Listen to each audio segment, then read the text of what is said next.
next time when the police wants to you have to actually Hari ini kami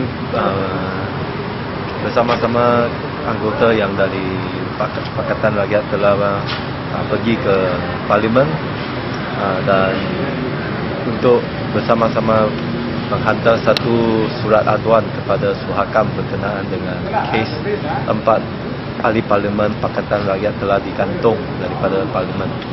Dan semasa kita berjalan kaki kerana tak ada pengangkutan awam dari Parlimen ke Suhakam dan kebanyakan yang datang adalah dengan jalan kaki, iaitu semasa kita sampai ke persimpangan jalan masuk ke Parlimen, polis yang Light Strike Force dan juga anggota SB telah bermula untuk menahan anggota-anggota kita untuk marah ke depan. Dan tiba-tiba saya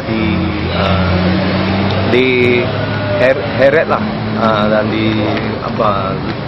dibaling ke dalam ke atas lantai dan digari, dan saya tidak dibagi tahu mengapa ditahan, dan itu yang terus saja kita dibawa ke Balai Polis IPD Wang Dangwani. So saya sendiri berasa sangat kecewa lah, sangat kecewa dengan tindakan polis yang tidak memberi apa-apa sebab untuk pentahanan ini, dan juga tidak menghormati hak sebagai seorang rakyat Malaysia yang pergi ke Parlimen dan juga nak menyampaikan suara ke Suhakam. Ini adalah salah satu penindasan hak asasi manusia. Itu saja.